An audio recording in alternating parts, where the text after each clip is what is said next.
Holding up the honor of theoretical physics is Nima Arkani-Hamed. Nima got his PhD in Berkeley in '97 and had a swath through academia at Stanford, Berkeley, Harvard, and now the Institute for Advanced Study. He's won the Gribov Medal of the American Physical Society and the Sackler Prize. He's going to talk about the end of space-time. So it's a great pleasure to be here amongst a group of distinguished whippersnappers. I guess it wasn't so long ago that I was a whippersnapper myself, but that time is now alas past. But still, it's wonderful to be here, and thanks for the invitation. So there's an awful lot of exciting things going on in fundamental physics these days. But most obviously, we have some we have a spectacular experiment up and running in Geneva.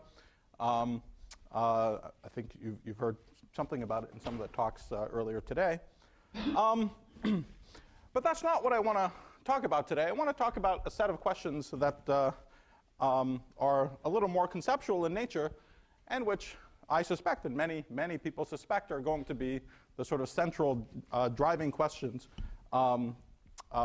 driving our understanding of theoretical physics, at least in the beginning of the 21st century, for however long it takes us to start figuring out some really sensible answers. So the general theme is that there's clearly something wrong with the notion of space-time. Space-time has got to be approximate and has to emerge from some deeper and more primitive building blocks. And the challenge is to figure out how to turn this into a sharp question you can work on when you wake up in the morning, and also to start making some progress on what its possible resolution might be. So the starting point is a sort of slogan which is a very basic feature of putting together gravity and quantum mechanics. And the slogan is that putting together gravity and quantum mechanics means that the notion of space-time is doomed. There's a sort of a standard way in which this is often talked about, which emphasizes one aspect of the problem. It's an aspect of the problem that people were obsessed with a lot in the 1970s and the 1980s. And I think today we understand that it's just one part of a much bigger set of problems. But I just want to start by reminding you about the sort of most obvious sense in which the notion of space-time has got to disappear when we take gravity and quantum mechanics together. OK, so you all know that in order to probe shorter and shorter distances, because of the uncertainty principle in quantum mechanics, we need higher and higher energies. Now, in a world without gravity, there's no, in principle, limit to the length scales that you can probe in this way. You just have to ask for a bigger and bigger microscope, more and more powerful microscope, a bigger and bigger accelerator, larger and larger international governments, more and more billions of dollars to build higher and higher energy accelerators and probe shorter and shorter distances. But when you include the effects of gravity, that stops at some point. And the reason is that you have to put so much energy into such a tiny region of space that you collapse that region of space into a black hole. And your attempts to learn about what's going on inside there are stymied. This first happens at a length scale of around 10 to the minus 33 centimeters. This is a famous Planck length. The fact that that number is so much tinier than any other distance scale that we know of, just to remind you, the size of a proton in the atomic nucleus is around 10 to the minus 14 centimeters. And our highest energy accelerators in the world today, the LHC, are probing distances 1,000 times smaller than that. That's 10 to the minus 17 centimeters. So this is 16 orders of magnitude smaller still than the tiniest distances that we probe in experiments. The incredible tininess of this length scale is nothing but a reflection of the immense weakness of gravity relative to all the other forces. Okay? So it's a true fact. But nonetheless, if you go down to 10 to the minus 33 centimeters, gravity does get strong. It swamps absolutely everything else. And in particular, any way of trying to measure distances and times close to the Planck length is doomed to fail. So if you're trying to resolve distances and times comparable to the Planck length, you make a black hole, and you can't do it. If you get frustrated by your inability to do that and ask for an even bigger accelerator, a more powerful microscope, what happens? You make an even bigger black hole. So going to higher and higher energies, at some point when you cross the Planck energy, corresponds to longer and longer distances again. Okay? Now, that means that there's no operational way of talking about space and time separations comparable to this Planck length. And every time that's happened to us before in physics, where there are some ideas, some quantities that we can't even in principle associate any observational meaning to, it has meant that those ideas are approximate and they have to emerge from something deeper. In this case, though, it's startling because the thing that has to emerge is space-time itself. And physics, all of science, if nothing else, are about how things move and change in space as they evolve in time. Okay, as I said, that's the sort of most obvious problem with gravity and quantum mechanics leading to the loss of space-time. But there's a more subtle but deeper aspect of the problem that I want to spend a little bit of time emphasizing. See, this way of talking about it might make you think that what's going on is something like atoms of space-time as you get to tiny and tiny scales. Maybe as you get to very short distances, there's some sort of lattice structure, or it's like, you know, the surface of a table is smooth, but you go down to short distances, you see it's made out of atoms. So that's a very naive idea you might have for what's going on, that this difficulty with the idea of space-time is localized to short scales, and down there something new starts happening. But in fact, the problem is much more dramatic than that. There's a specific sense in which there is no space-time at all. Or more specifically, there's no inside of a space-time in any sharp meaning, in any sharp sense at all. And the problem isn't just localized at short distances if you're able to do accurate enough measurements. By the way, this idea of atoms of space-time cannot possibly work. There are a few research programs of people trying to make it work, and they have failed continually for many, many decades. And it's for a very good reason it can't work. The idea that the new things are happening at small distances is in violent conflict with relativity. Because if the scale at which these atoms of space-time are small is small in 10 to the minus 33 centimeters in my rest frame, in some other rest frame it can get Lorentz contracted or Lorentz expanded. And so there is no actually Lorentz invariant way or no way compatible with the laws of special relativity that we can actually imagine there is such a thing as atoms of space-time.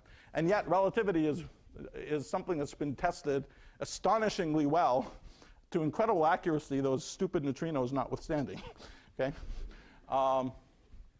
So when people plug in the cables, relativity is right.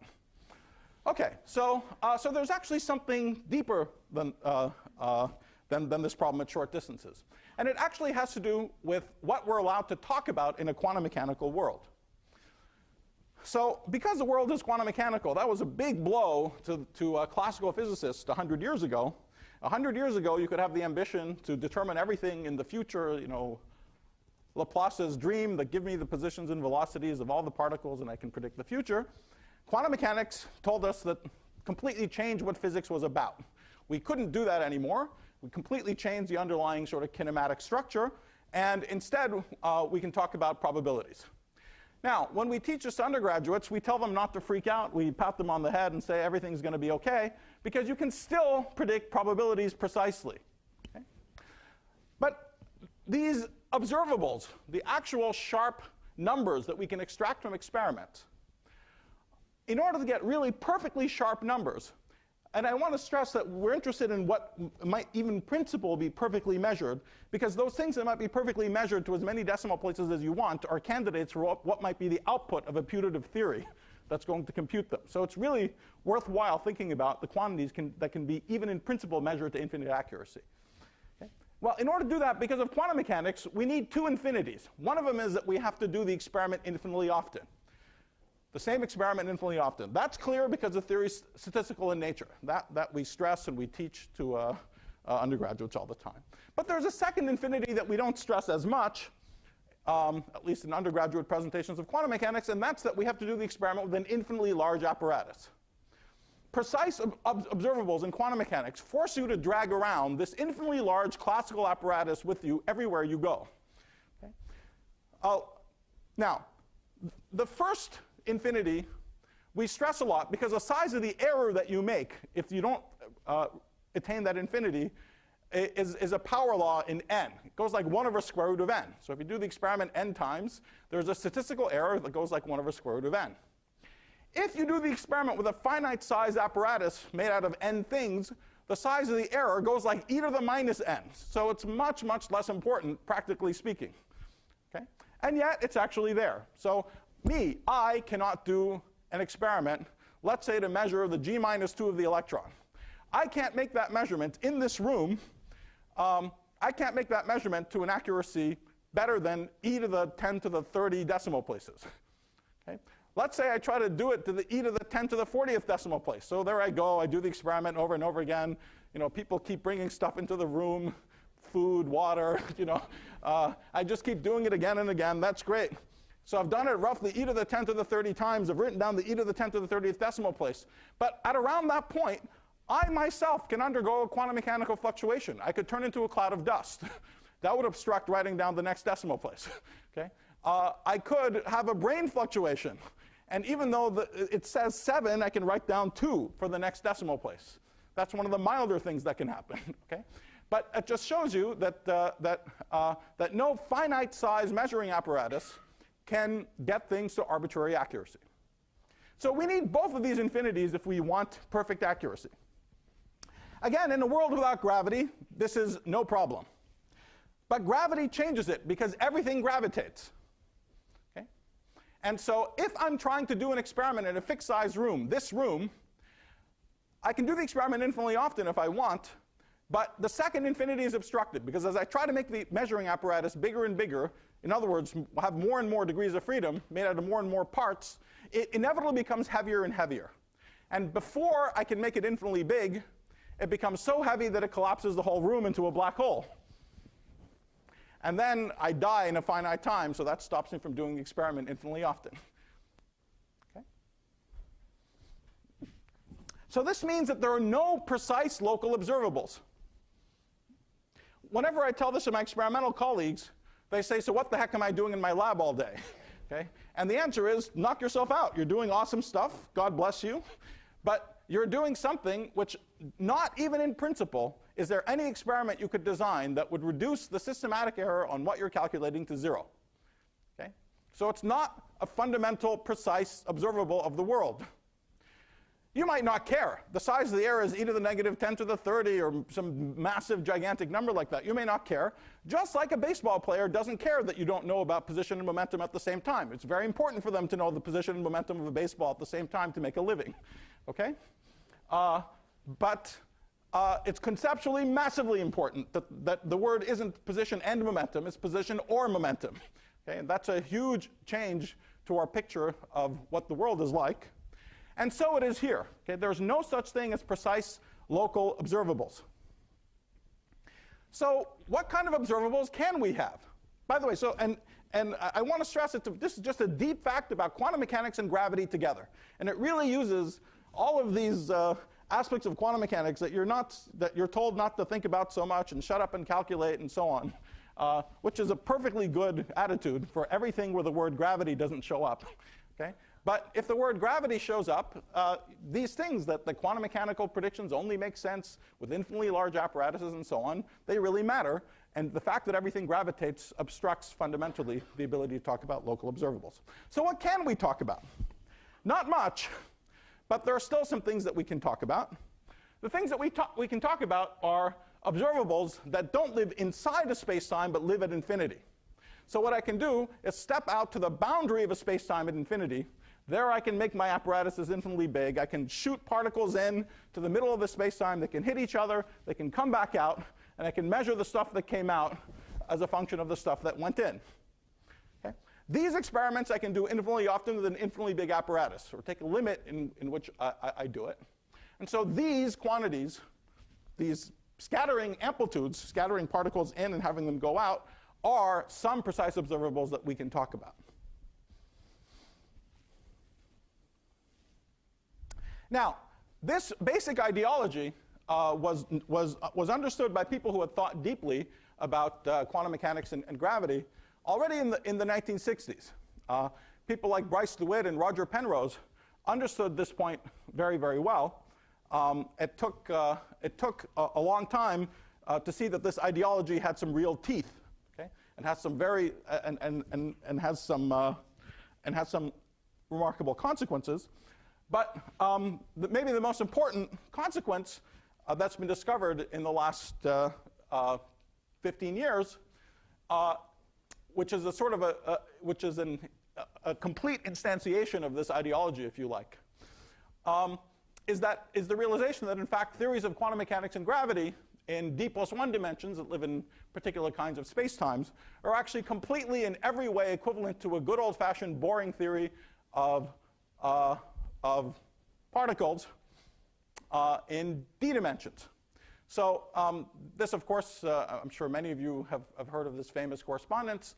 It could take up many, many lectures just talking about this. But the cartoon is that we imagine a space-time that's not flat space like what we're locally used to, but is a negatively curved space-time that's anti-de Sitter space. So the geometry looks like the inside of this tin can.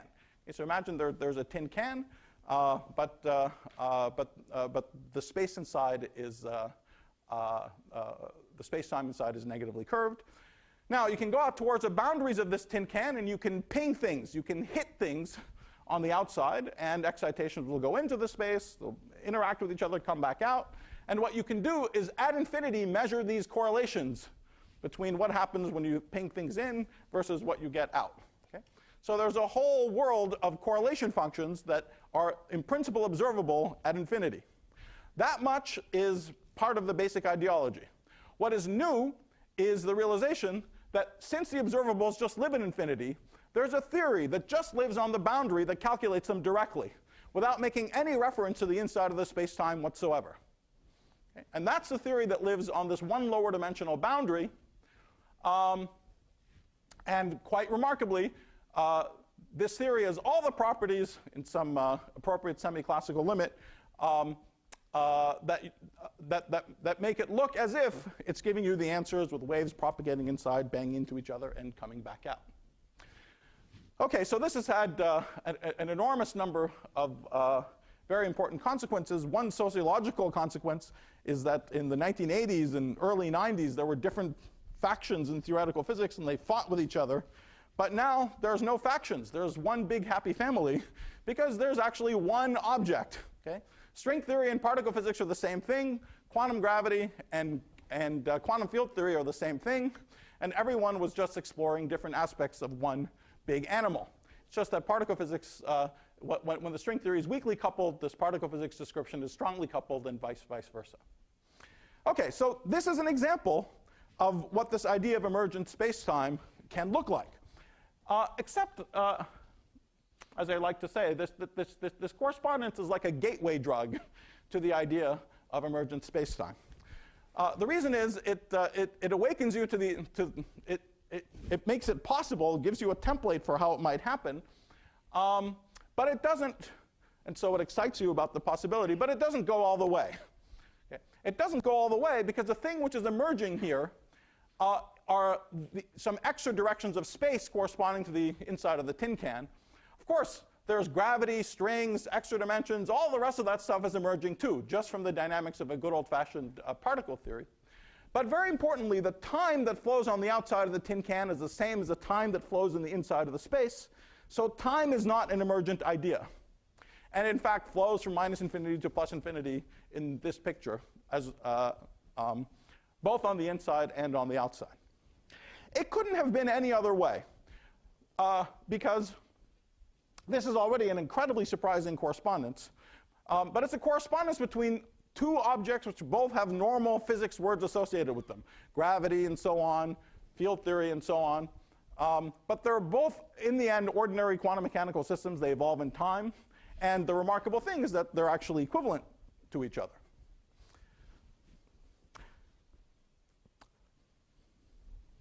Now, just to quantify a little bit the first point I made, that this degree of imprecision of the notions of locality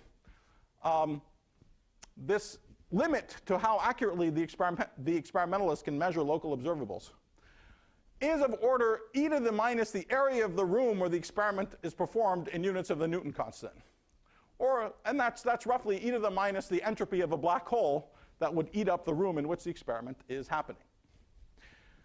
So again, this looks like an absolutely minuscule effect, except perhaps down near the Planck length where it's of order 1.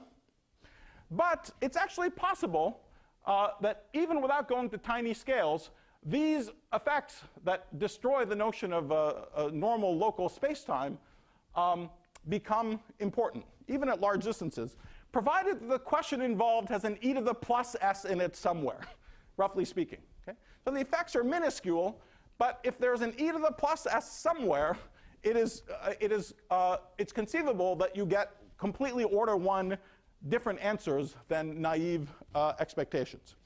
This is what happens in the case of the famous black hole information paradox. I won't go through it in detail, but the paradox is you throw a bunch of particles in, you make a black hole. Hawking tells you that the black holes evaporate by Hawking radiation, which is completely thermal. And in particular, there's no way for any information about the books and elephants and whatever it is that you threw into the black hole to come out. And so what you're left with at the end is a bunch of thermal radiation with, or approximately thermal radiation, but with no hint of all the information that went in. Okay? This is a very robust conclusion that follows just from following your nose and doing a semi-classical calculation where you should be able to trust it naively. However, it's wrong. The conclusion is wrong. The information does come back out. I'm not going to tell you in detail how it comes back out, partially because we don't know in complete detail. But I want to just point out that this is definitely a case where there was a competing e to the plus s somewhere. You see, in order to be able to decide whether some final state of particles is pure or is a pure state or not, you have to make measurements on almost every single state that comes out. In quantum mechanics, the state of a system is just specified by giving some vector in a big Hilbert space. And it's a very basic statistical fact that if I hand you a random vector in a large Hilbert space, if you do measurements on less than half of the Hilbert space, what you'll get is effectively a density matrix that's completely mixed. And only when you start doing measurements on more than half of them do you start seeing that it might actually be a pure state.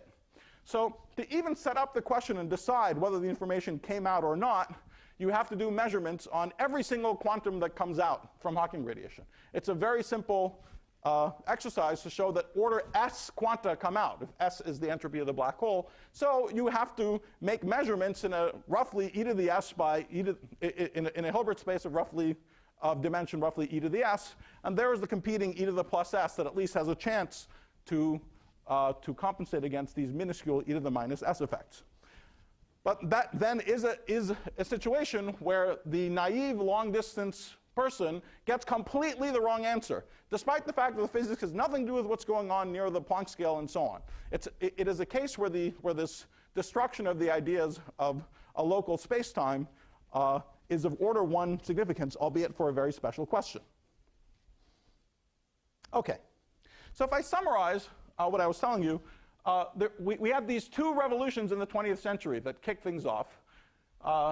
Relativity, space-time, and gravity on the one hand, and quantum mechanics on the other hand. These things sort of elevated to thinking about theories of quantum gravity on the one hand and quantum field theory on the other hand. And these things end up actually being different aspects of the same thing, at least in certain specific instances. And in a broad sense, the old short distance difficulties with quantum gravity that I alluded to in the beginning, in a broad sense, these problems are solved. I mean in a broad sense in the following way.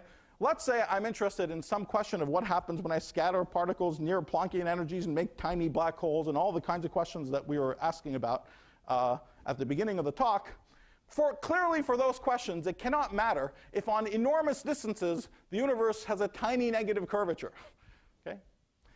If the universe did have a tiny negative curvature on those enormous distances, then those kind of questions could be embedded in a one lower dimensional quantum field theory. Okay? So all those questions are in principle solvable. There's an in principle conceptual framework in which they can be set up and answered.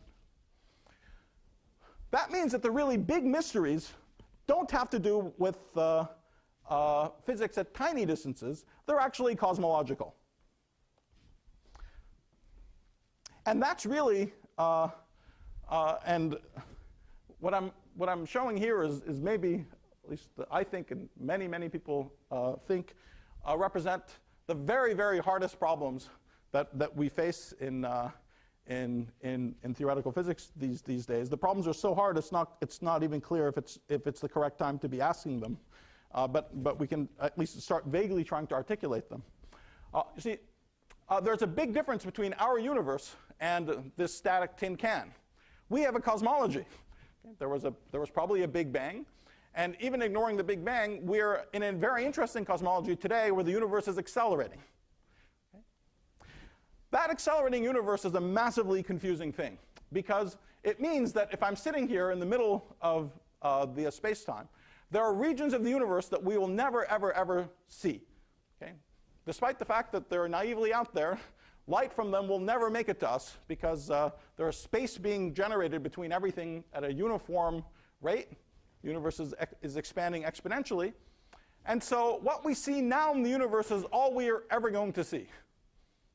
In fact, if we wait hundreds of billions of years, even all the galaxies around us will get swept away, and we'll just be left with this little Milky Way out there.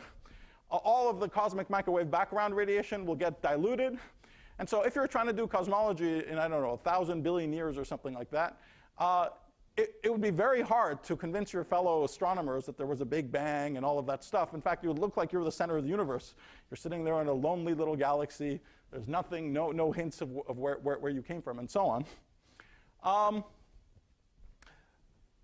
But more conceptually, it means that in this setup, if we try to imagine what we might talk about, what physics might be about, what the observables are,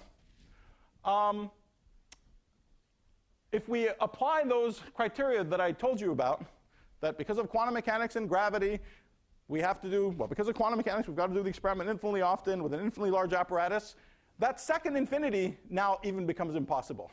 Because everything, there's a finite number of amount of stuff, period, that you have access to. You can't make an apparatus infinitely big. Okay? You only have access to a finite amount of stuff. And so there are no precise observables of any sort.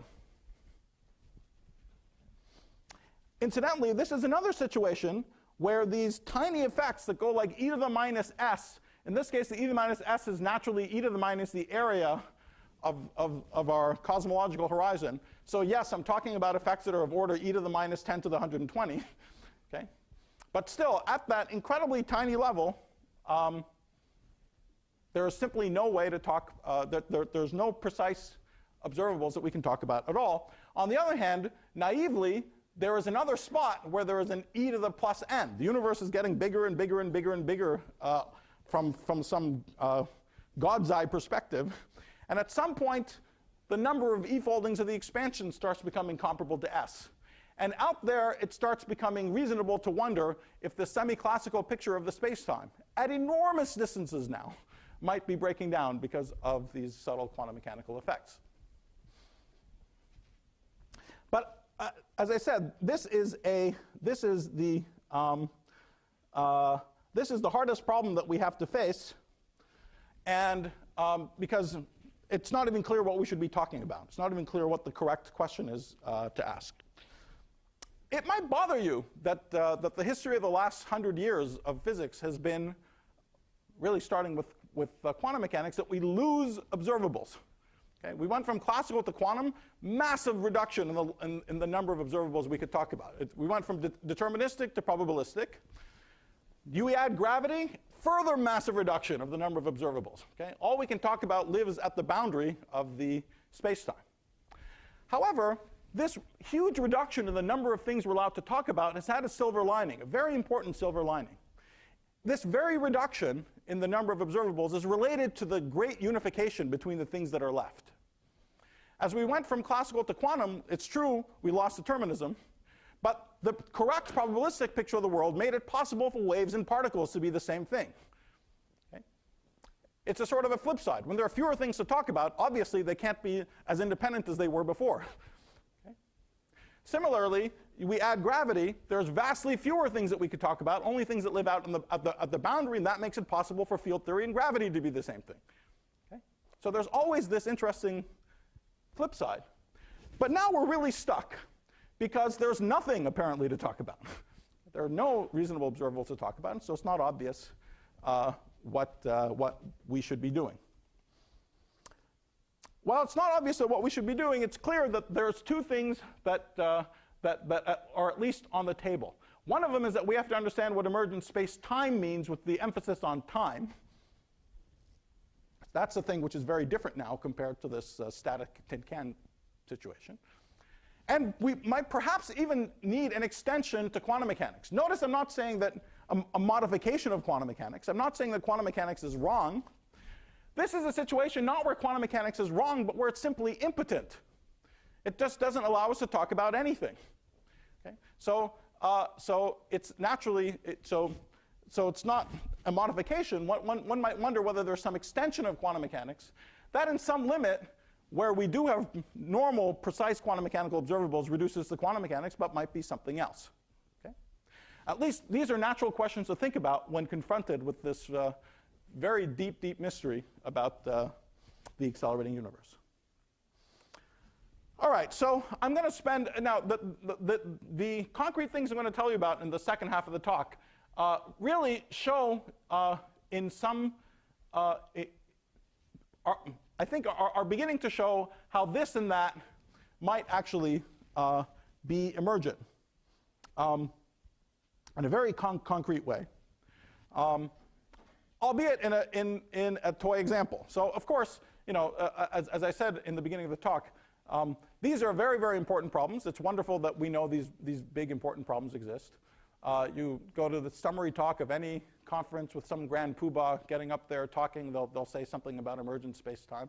But while it's great to know what the big problems are, you have to have something you can actually work on, something concrete you can work on every day. It does no good to wake up and say, today I will work on emergent space-time. Okay? You can say that many, many times, and it won't tell you what to do. So you need a strategy. And I want to tell you one strategy for attacking this problem. And just a tiny bit of philosophy before I start telling you about it. Sometimes it has happened many times in the history of physics that the most crucial clues did not come from the latest, fanciest experiment pushing the experimental frontiers. Of course, that's almost always where the big clues come from. But not always, and in some of the really important situations, that's not where the clues came from. Sometimes the clues are sitting there hiding in plain sight as otherwise funny or strange-looking features of the existing theoretical framework. There's some famous examples. Newtonian physics did have a notion of relativity, Galilean relativity. It's just that Galilean relativity was not really compatible with the idea of locality because it allowed arbitrarily fast propagation of signals. So somehow, if you notice relativity, Galilean relativity, but we're wedded to the idea of locality, this was really Einstein's motivation, by the way. I mean, he was in love with Maxwell's theory of light because it was based on fields and had this local description. So on the one hand, there's Galilean relativity. On the other hand, you want to preserve some notion of locality. The only way to do it is to deform Galilean relativity to special relativity and Lorentz invariance. Okay, so the clues were sitting there. Okay, in the local structure of Maxwell's equations and in the Galilean relativity of Newtonian mechanics. Einstein, of course, famously did it again. The equivalence of gravitational and inertial masses, which was a strange fact of Newtonian mechanics, became the pillar of the principle of equivalence and of general relativity. More pertinent to our example, to what I want to talk about, is actually the transition from classical to quantum. So quantum mechanics is 100 times more radical than relativity, and because it completely changed what physics was about. We lost determinism and so on. And so you can wonder, were there any clues in the structure of classical physics that there was something like quantum mechanics out there? And there was. while classical physics started off being defined by Newton's laws, which are manifestly deterministic, eventually people found other formulations of classical mechanics, in particular the principle of least action. Okay, so in this picture, you say a particle goes from A to B by taking the path that minimizes the action. Right? That way of talking about physics doesn't look at all deterministic. Looks like the particle is sniffing out every way that it could go from A to B and just picking the one that minimizes the action. It's not manifestly deterministic at all. In fact, the people who discovered it, this guy de Maupertuis, and more famously Euler and Lagrange and their friends, they were somewhat astounded by this teleological, that's a word I learned a couple of days ago, this teleological way of talking about mechanics. But it's just a rewriting, right? I mean, it's completely equivalent in every way, 100% equivalent. It turns out to be deterministic because the path that minimizes the action satisfies Newton's laws, with the rules for how you do the variations and the kind of actions that you allow. Okay? But it's a completely different, it's completely different psychologically. Now, you could wonder, they could have wondered, and they did, why does this other formulation actually exist? And it exists because the world is not classical and is not deterministic. The world is quantum mechanical. Quantum mechanically, the particle really does take every path between one and the other. Okay? And there's an amplitude from going from one place to the other, and in some limit, this turns into the least action principle. Okay? So the reason the least action principle exists is because of quantum mechanics. This has happened to us over and over again. Often, we have to lose some cherished principle. In this case, we have to lose determinism in going from classical to quantum. It sounds impossible to guess the right answer. If someone just told a classical physicist in 1790, in 1930, determinism is gone. Figure out what you're going to do with this information. Write an awesome paper before someone else does. Okay? What could you do? What could you do to take this clue? Well, one thing you could do is do something stupid. You could take Newton's laws and add random stochastic terms to them to screw up determinism. Okay? That's a stupid thing to do because it's trying to guess the right answer. And it's almost impossible to just flat out, in one shot, guess the right answer. But you could try to do something else. You could try to say, well, if determinism is not really there, there must be some way of talking about what I have right now in a way that doesn't make use of this concept that actually, after all, is going to disappear eventually. Okay? And you can cast around and eventually discover that. It exists. It's the principle of least action. And the principle of least action is the correct h bar goes to 0 limit of quantum mechanics, not Newton's laws. So we're in a very similar situation today. And instead of having this ghost of theorist future that comes and visits us and tells us that determinism is gone in 1930, we have these thought experiments that tell us that the notion of space-time has got to be replaced with something else. And so, in particular time. And so what we can do is take physical questions where time is playing a very important role normally in our normal description of things, and try to talk about that question and try to find a way of talking about that standard physics that does not make use of the underlying space-time. Okay? It must be possible if space-time doesn't exist. It must be possible to do this, and it may be a useful exercise in order to try and figure out the sort of formulation that's more likely to make contact with the next level up.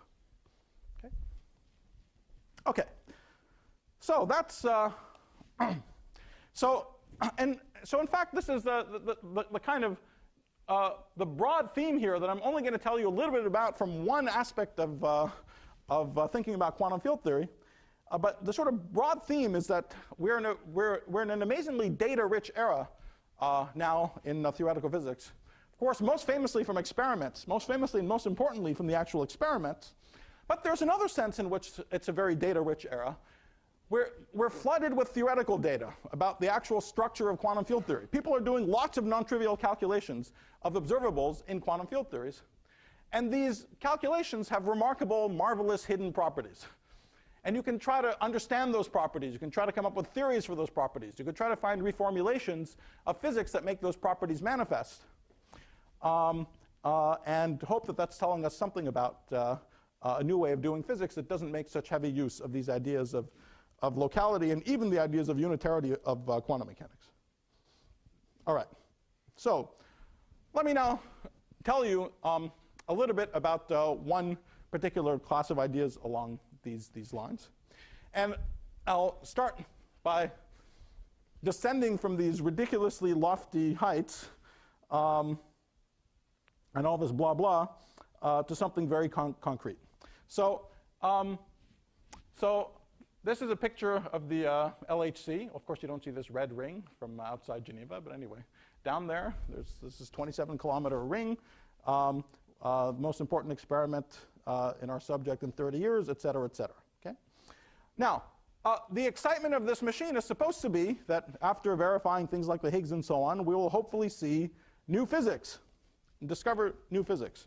And here's a caricature of what that discovery of new physics might look like. When you collide these protons, the rates for interactions happening are gigantic. There's roughly 1 billion collisions per second between the actual protons. But if we're interested in new physics, for example, supersymmetry or other things, extra dimensions, other snazzy stuff, the rate that that stuff will be made is much, much lower. It's like, for example, 1 squark a minute. Okay? So in order to be able to detect these tiny things on top of these enormous rates, you obviously have to have a very good understanding of good old-fashioned ordinary processes. Okay?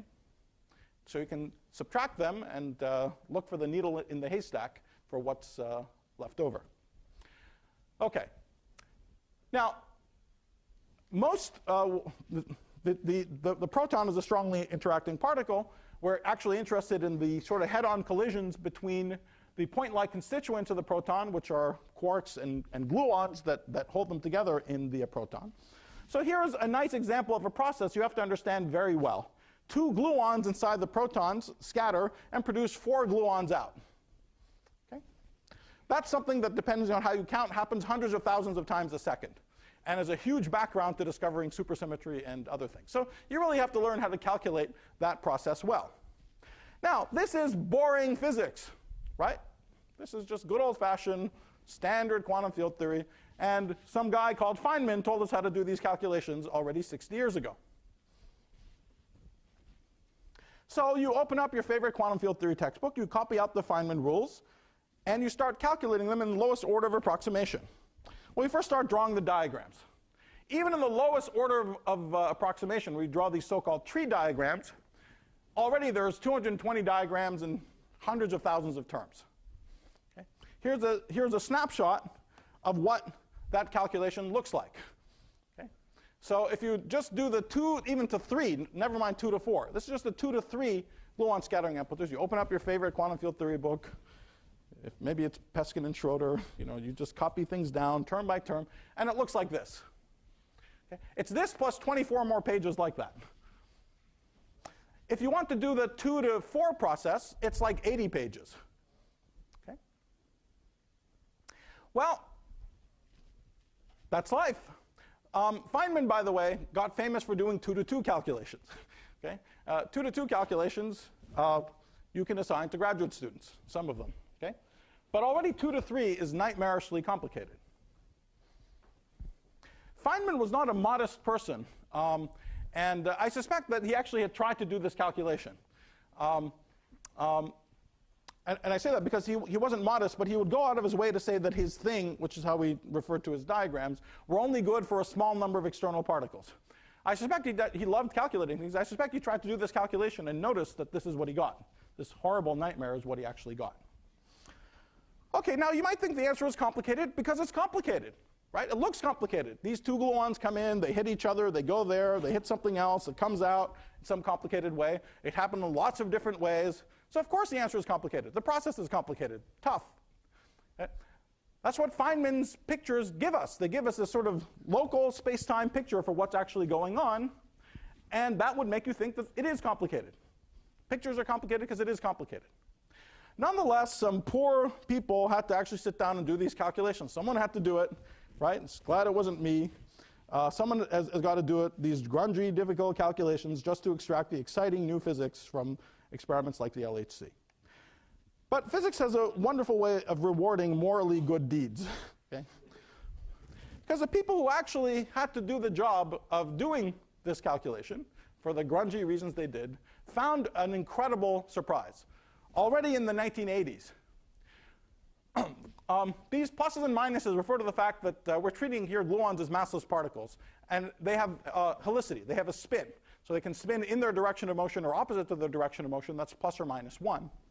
What they discovered is that when all the helicity, when two of the helicities were minus and the rest were plus, you got this astonishingly simple result. I won't tell you what those symbols mean. I'll tell you in a second. But the result is one term.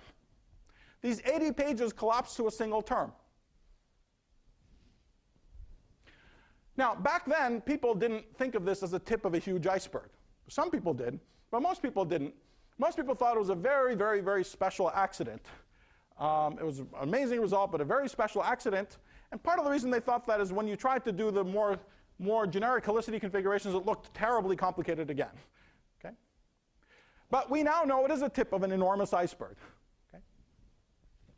And in fact, our standard way of doing ordinary physics, which makes the usual rules of space-time and quantum mechanics manifest, that's exactly what Feynman's procedure does, is clearly hiding some amazing structures in the properties of the actual answer. So let me give you, again, I'm not telling you what the symbols mean, but back in 2005, there was a big, big breakthrough in our understanding of these scattering processes. There was the development of a certain set of recursion relations that allowed people to actually compute them, to really compute them in an efficient way. And so this is an example of what it looks like, again, for the 6-particle process, but now with 3 plus and 3 minus helicity gluons. You see that it's, again, essentially a single term. There's one term plus some cyclic rotations. Okay? But seeing this structure now exposed something else which was amazing, which is that each one of these terms, each one of these 3 terms, this thing could not be associated with a local process in space-time.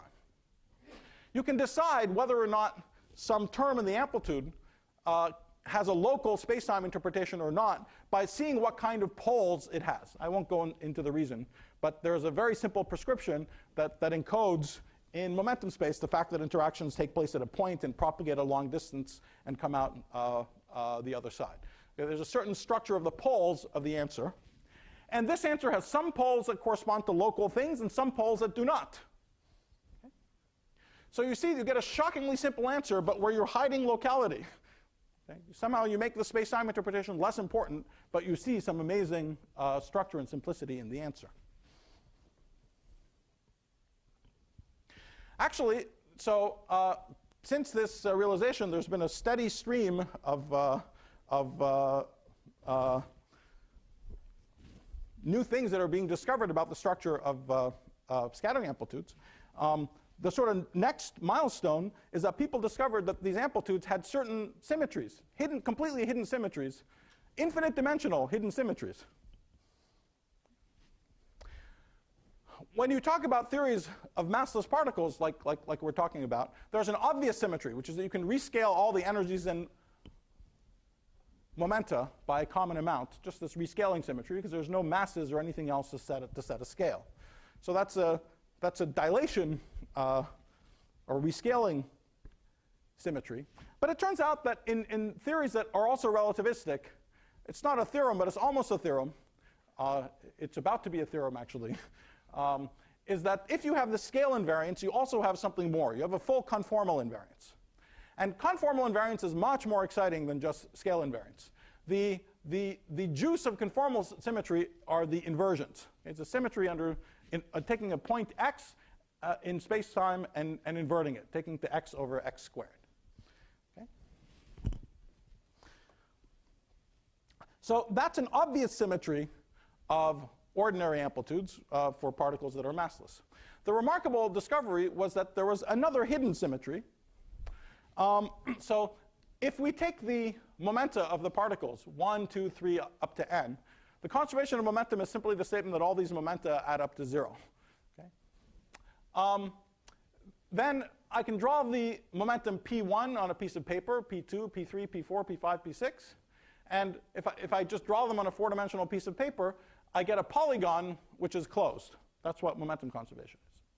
Okay? So that motivates writing each momentum as the difference of 2 coordinates, which are just the sort of edges, which are just the vertices of the polygon. Okay? It's writing it that way makes it obvious that the PAs defined in this way satisfy momentum conservation. Now, there was an experimental observation around 5 years ago, 6 years ago, that the amplitudes are invariant under conformal transformations in this space. So it's like there's a whole second spacetime on which the theory is defined. And it has a symmetry, not in ordinary spacetime, but in this other spacetime, where the coordinates are, or momenta are like differences of coordinates. Okay? The units of x here are units of momenta, the inverse of the usual units of coordinates. Okay? So this was an experimental observation by which I mean people did some hard calculation. Then they noticed that the answer had this symmetry, magically. Okay? And that they wondered what it meant. Well, a little bit afterwards, it became clear that one way of proving it is that each one of these terms in this BCFW form of the trees, one of the expressions that I just showed you a second ago, term by term, each one of these things are actually invariant under both the original conformal symmetry as well as this dual conformal symmetry. Okay? And that all of a sudden made it make a lot of sense why it was that these spurious poles made an appearance. That's because these objects don't care about space-time at all. They don't care about the first space-time. They don't care about the dual space-time. They just care about making all the symmetries manifest. And so these are the sort of building blocks out of which amplitudes are simply built. They don't care about space-time, either the old one we knew about or the new one that was discovered. Okay. Now, these two symmetries actually close into an infinite dimensional algebra. Okay? If you take the conformal symmetry and the dual conformal symmetry, they don't commute with each other, and they actually generate an infinite dimensional algebra. It's known as a Yangian. And this infinite dimensional symmetry that could have been discovered by Yang and Mills in the year 1955, when these gauge theories were first written down. I mean, it would have taken them a lot of work, but there was nothing technologically that would have obstructed them from discovering these things. They knew how to calculate amplitudes. They could have calculated them. You have to know exactly where to look. But when you look, you could have observed these symmetries. They're sitting under their noses for a long time.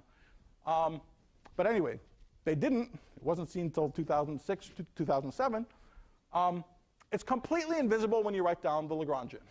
It's completely invisible when you give a standard local description of the physics. So I think this clinches the case for many of us that there had to be some other way of talking about nothing fancy, good old-fashioned standard quantum field theories in a way that doesn't make heavy use of spacetime. Because making heavy use of spacetime gets you these 80-page answers, completely obstructs the fact of these infinite dimensional symmetries, and so on. There has to be another way of thinking about things, totally other way of thinking about things, where the symmetries and the structure of the answer is manifest, but in that other way of thinking about things, clearly locality should not be manifest. Locality, and as we'll see, even unitarity, quantum mechanical unitarity, are going to be emergent properties out of a more primitive description. I won't mention that. All right. So let me just say, what is it that makes finding diagrams so complicated? And why do they obscure the simplicity of the answer? Is it some funny technical reason? Is it buried in some minutiae of how we do the calculations? Absolutely not. It's really hardwired into what they're good for. Okay? The standard way of talking about quantum field theory is designed to make locality, space-time locality, and quantum mechanical unitarity manifest at the same time. That's why it was such a great piece of progress, because, see, the usual rules of quantum mechanics and the usual and the laws of relativity are not friendly with each other. Quantum mechanics asks you to specify the state of the system at some time and evolve it into the future using Schrodinger's equation. Relativity says I don't like some time. You know, what I mean by a surface of constant time depends on the observer. Okay? So you shouldn't talk about things picking out special surfaces of initial time. So that's why the two basic kinematic frameworks clash. And nonetheless, they're both true together. So that's why people invented quantum field theory, putting together quantum mechanics and special relativity. There's a unique mathematical framework that allows you to talk about both things at the same time. That's quantum field theory. Before Feynman and his friends, people couldn't do the actual calculations. That the framework guaranteed that the results would be compatible with each other, but people couldn't do the calculations to make both facts manifest at the same time. And that's what Feynman and his friends did. Okay? The usual formulation of quantum field theory we teach today is the one that makes relativity and unitarity manifest step by step. Okay? But it makes it manifest step by step by introducing an enormous amount of unphysical baggage in our description of the physics. That baggage becomes particularly transparent when we talk about particles with spin. So if I'm trying to describe a massless photon, this guy has a spin, but it has 2 spin degrees of freedom. It can spin in the direction of motion or opposite to its direction of motion. You might think it's a particle of spin 1, so it should have 3 spin degrees of freedom, but it can't. If it was massive, it would have 3 spin degrees of freedom, because you can always boost to a frame where it was at rest, and whatever direction the spin was spinning in, you could make it point in other directions. Okay? But because it's massless, you can't do that, and it really only has 2 degrees of freedom. And it just turns out to be very difficult to describe those 2 degrees of freedom in a local way. In order to describe things in a local way, we have to package these particles into fields. Those fields have got to be transformed nicely under Lorentz transformations. So they have to have a Lorentz index. They have to be, let's say, a vector field. But already there's 4 components here. Even if I write a plane wave solution, there are 4 components here. There's a polarization vector that has 4 components. I only have 2 helicity components. And the only way I can do things, I can start imposing conditions on these polarization vectors, which knock me down from 4 to 3 degrees of freedom, but I can't do it without further demanding a redundancy, saying that these 2 polarization vectors are to describe the same state. Back in position space, this redundancy is the familiar gauge transformations. But it's a gauge redundancy. It's not a real symmetry. It's completely in our heads. It's some extra baggage we introduce in order to allow us to describe the physics in a way that's manifestly local. And it's that redundancy that's the origin of all the trouble. Because in these calculations, you're dragging around all this unphysical stuff, which is canceling out in some highly non-trivial way in the final answer. So it's our insistence on making locality and unitarity manifest that is directly responsible for the enormous complexity of the intermediate expressions, while the final results are amazingly simple. Okay? So again, another hint that there must be a way of talking about things where locality and unitarity will not be the stars of the show. Other concepts will be the stars of the show, and locality and unitarity will emerge somehow. And I'm basically out of time, so I'll just, this was a long introduction, but let me just, I'll just flash a little bit, at least the sort of ideas that are involved in the sorts of results that we are getting. So the next number of slides will all be a blur, but just so you get some flavor of the sorts of concepts which are involved. But really, one of the wonderful things about this subject is that it has all been sitting under our noses. This is nothing exotic or fancy or speculative. It's all about understanding good old-fashioned quantum field theory. But it turns out that there's many ideas from string theory, integrable systems, twistor theory, as well as a host of new mathematical structures in algebraic geometry. Most excitingly to me, these very primitive and simple ideas in algebraic geometry, part of mathematics that's mostly had nothing to do with physics for a long time. It's amazing to see it not only having something to do with physics, but sitting at the heart of this new way of thinking about field theory, where spacetime and quantum mechanics aren't the stars of the show, but come out somehow. All right.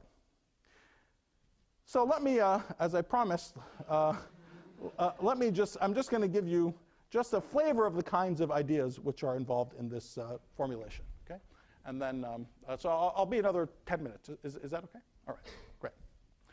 Okay, so let's just forget everything, forget physics, and we're going to step way, way, way back, and start by asking some very simple questions in combinatorics. Okay? So before we're talking about something as fancy as scattering of particles, there's the most basic change that you can affect on n labels is to permute the labels. So let's just talk about permutations for a little bit. Okay? So here's a permutation. Okay? Okay, that doesn't look much like physics or scattering amplitudes, but we can start making it look like physics and scattering amplitudes by drawing this permutation on a piece of paper. Okay? So here I just drew what the image of every single guy at the bottom is in that permutation. Now, when you draw this permutation in this way, all of a sudden you can interpret it as a picture of a scattering process in one space and one time dimension. Here are a bunch of particles. There's time flowing up. There's space. And here's particles 1, 2, 3, 4. 2 and 3 go up. They scatter off each other. Then 1 scatters off that, and so on. Okay? So this gives me a picture of a bunch of scattering particles in 1 + 1 dimensions. In fact, that picture corresponds to a way of writing that permutation as a product of adjacent transpositions. There's many ways of writing as a product of adjacent transpositions, so the picture isn't unique. But if you want the picture to be unique, in other words, not if you want the picture to be unique, if you want an actual scattering process to have the property that only the permutation and nothing else matters, then there's a basic equivalence between what all these different pictures look like, which is just the famous Yang-Baxter relation. So this is just ensuring that the only thing that matters is the permutation, not the order in which things happen, but just the permutation. All right, so this is a very old and beautiful and famous example of an association between permutations and scattering in integrable theories in 1 + 1 dimensions. People have wondered for a long time whether something like this could happen in 4 dimensions. But there's obvious obstructions to doing it. First of all, in the previous picture, we just had n particles in, n particles out. So there's no particle creation or destruction. Okay? Associated with that is the fact that the fundamental interaction is 2 to 2, a 4-point vertex. In real life, in 3 + 1 dimensions, there most certainly is particle creation and destruction. That's why what we do is, in fact, imagine all the momenta are outgoing, and the real picture for scattering is like a vacuum going to n particles on the outside. And furthermore, the fundamental vertex is not 4-point, but 3-point. We have a fundamental 3-point vertices in our usual description of quantum field theory. So that seemed to obstruct this for a long time. But it turns out that there's another way of thinking about permutations. And this is a way of thinking about permutations that a number of mathematicians have run across relatively recently, like in the last 10, 15 years or so. Some of the theorems are even relatively recent. But let me just tell it to you first as a picture about permutations. So the idea is that we're not going to have n things in and n things out. We're going to have everything out. So everything is on the boundary of a disk. But to find where does 1 go, so let's say things get first interesting for 3 points. Let's say I have the permutation 1 to 3, 2 to 1, 3 to 2, or its anticyclic cousin. I'm going to represent this by a picture with a black dot and that with a picture with a white dot. And the image of 1 is, the rule is you walk into the graph, and if you hit a black vertex, you make a right turn. If you hit a white vertex, you make a left turn. Okay? So that generates these 2 permutations. Now, if you start putting these black and white vertices together, you start generating interesting permutations. Okay? So that little picture gives you this permutation. Now, it's not hard to see. It is not hard to see that any one of these pictures gives you a permutation. What's not obvious is that any permutation can be represented in this way, and that's actually a result of Junior Thurston from the middle of the 2000s. Okay? So every permutation can be represented in this way. Now, I'll skip over this little detail here. Okay. Now, it's clear that there's an enormous amount of redundancy in this way of talking about permutations. For one thing, you can have pictures with infinitely many loops, infinitely many faces, but you have a finite number of permutations. So there's got to be a notion of a reduced graph with the smallest number of faces that affects the given, represents a given permutation. Okay? But actually, even that is not, oops, let me see. I don't have, oh well. I'll just draw it quickly. Even that isn't enough. There's actually, even if you have the graph of the minimum number of faces, it's easy to see that if you have any collection of black vertices, you can merge and unmerge them any way you like, and white vertices similarly. So that's one move. And another important move is that if you actually have the little square that has been represented there, you can reverse the blacks and the whites. And that permutation is clearly the same. You just go around the square in opposite directions. Okay? Those turn out to be all the equivalences that there are. So you have first an enormous amount of redundancy in this infinite number of loops. You can get rid of that. But even then, the graphs are not unique. There's lots and lots of different graphs that differ by those elementary moves. Okay? So just keep that in mind. These things, just to not to ratchet up the suspense too much, these pictures start looking like pictures of scattering in spacetime. Okay? And they will. In fact, they will actually calculate all the scattering amplitudes in at least a very special maximally supersymmetric quantum field theory.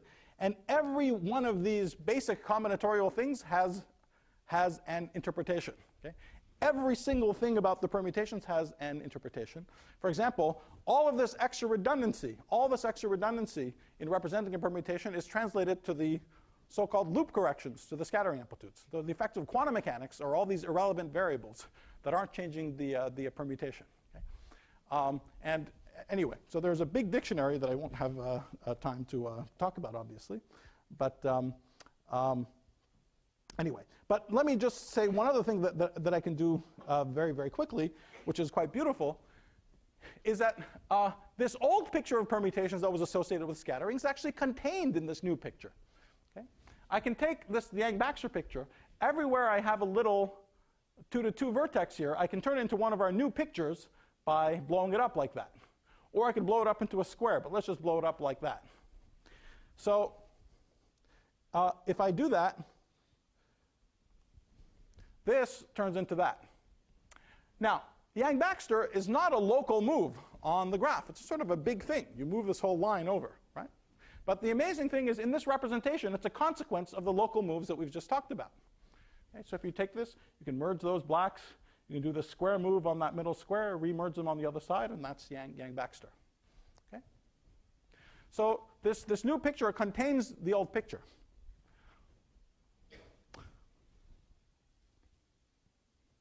All right. So far, that's just talking about permutations. Then there's a long story. That's the remaining 20 slides there that I won't go through. That actually relates that to scattering amplitudes. It relates them to scattering amplitudes and a host of other objects. There's a structure in the Grassmannian known as the positive part of the Grassmannian, things called cluster algebras, cluster varieties, and so on. All of these things are the same thing. All of them are related to just talking about these permutations. But and there's a variety of very natural, basic geometric operations, combinatorial and geometric operations. But just to give you a flavor, you can write down an explicit formula using these pictures for I should say the black and the white vertices just represent the fundamental three-particle interactions of the theory.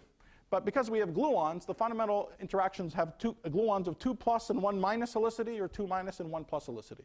So one is black and one is white.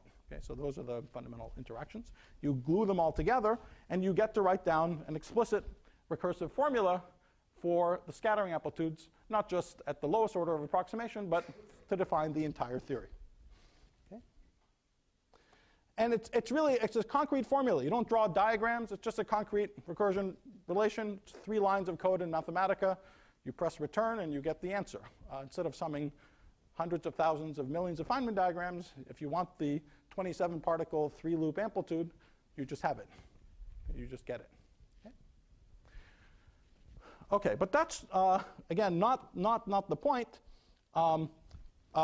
This picture is a complete definition of the theory. By the way, the theory that we're talking about is the maximally supersymmetric quantum field theory, gauge theory.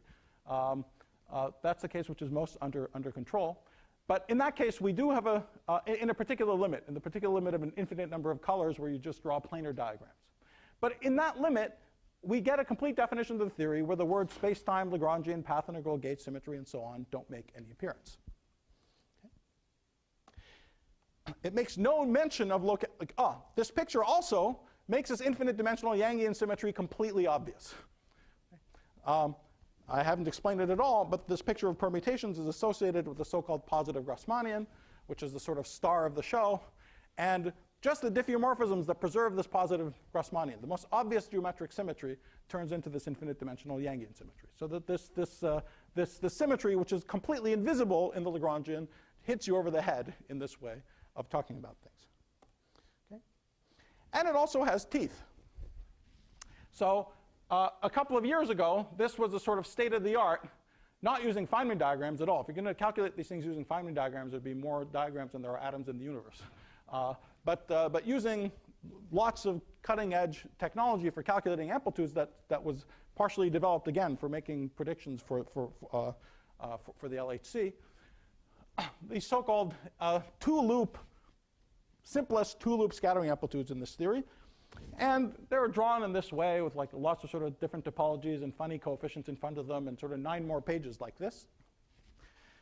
And that was it. Those are the only things that were known explicitly. And this is what is now known. The entire previous 9 pages is just the top line. Okay, so there's a single object just being summed over different ways of permuting some external indices. But again, there's just one object. Term by term, this does not have a local interpretation, not a unitary interpretation. It just is. Okay? But it's remarkable that that's the answer. It fits on a T-shirt. Okay? And you can also calculate things that hadn't been calculated before. So here are the next most complicated amplitudes at 2 loops. None of them were known. Now all of them are known, and that fits on a line. The next most complicated ones at 3 loops. All of them are known. It fits on a line. How do we know they're right? We know they're right because we didn't use locality and unitarity to get the answer. So we can check if the answers are local or unitary. And there are very concrete checks that you can do on them, which must work, and they work very non-trivially. Okay, so that was giving you a picture of what the objects are that replace summing all the Feynman diagrams. Once you do that, you actually have to do the integrals over all the momenta that are flowing around in these loops. And again, you can ask, does the simplicity persist at the level of the final answer? Well, this is the same process in the very simplest case of 6 external particles. This is what it looks like if you do it in the usual way, using Feynman diagrams and using Feynman's methods for doing the integrals. Okay? What you get is an expression that looks like this. These G's are so-called Goncharov polylogarithms. So these are like Li4s, but fancier versions of Li4s. So you get an expression that looks like this plus 16 more pages like that. Okay, so that's what you get from a heroic calculation actually doing it in a standard way. But that's the final answer. Okay, these 17 pages collapse to a single line. Now, originally, this was done by people actually taking that answer and analyzing it, seeing is it possible there was some miraculous polylog identity that simplified all of that. And borrowing from some ideas of mixed Tate motives, it's possible to control all of these identities. Okay?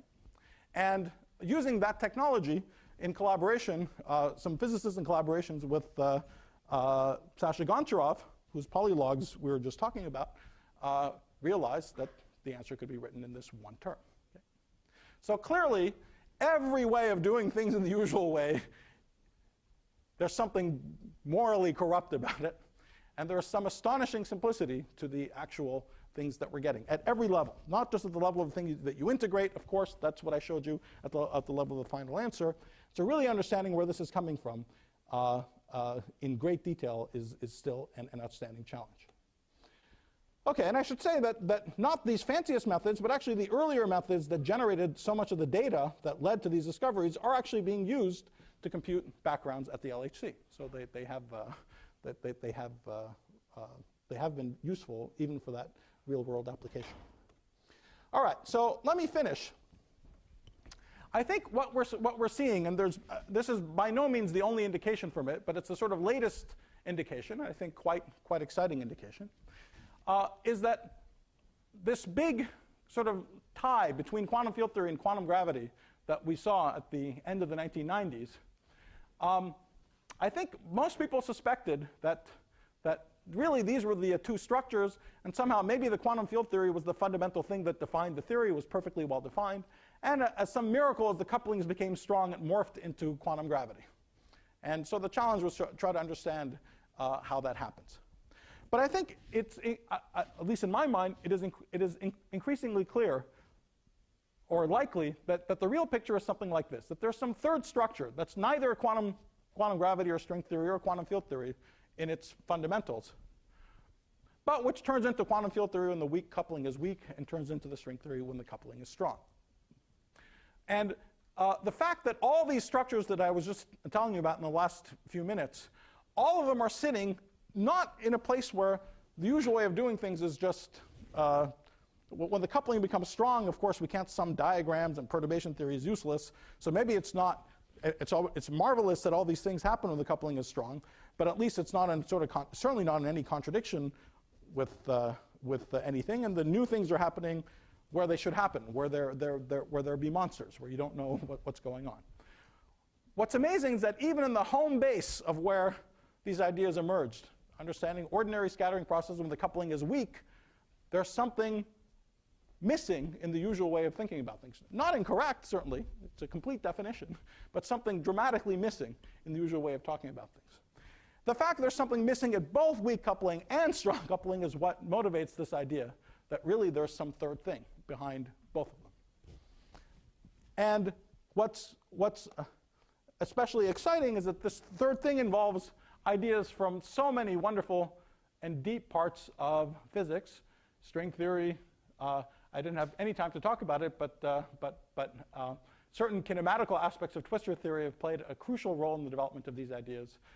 Spin change integrable systems in 1+1 dimensions play another big role in all of this. But also some amazing new mathematical structures. These are, I gave you the vaguest hint of them, but these are structures that have never had anything to do with physics before. These parts of algebraic geometry, combinatorics, understanding multi-zeta values, polylogarithms, motives, number theory. These are things that have never had anything to do with physics before, and it's amazing to see them not only have something to do with physics, but seem to crucially have something to do with the physics.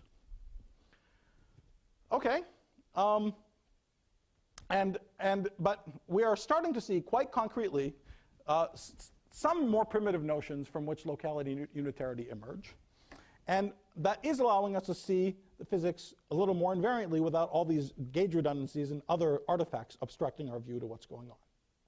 And there are lots and lots of other threads of research. I just touched on one of them, but there's a huge amount going on in quantum field theory generally in the last 5 years or so. And at least I think many of us feel that we're in the midst of a really extraordinary period in understanding what field theory is, with possibly, they're not guaranteed, but it really feels like it, possibly deep consequences for what our picture of spacetime and quantum mechanics should be or might be replaced with. But the fact that I didn't manage to give this talk in the standard amount of time tells you that we don't understand the real principles here. Okay? If we really understood perfectly where things came from, I would start at the beginning and just tell you the answer and tell you the right way of thinking about it. So we're not quite there yet. The grand synthesis is yet to come, and hopefully it'll be found, likely by people of your age, maybe some of you, and hopefully we'll hear about it from one of the people who actually are responsible for the synthesis when it happens. Thanks a lot.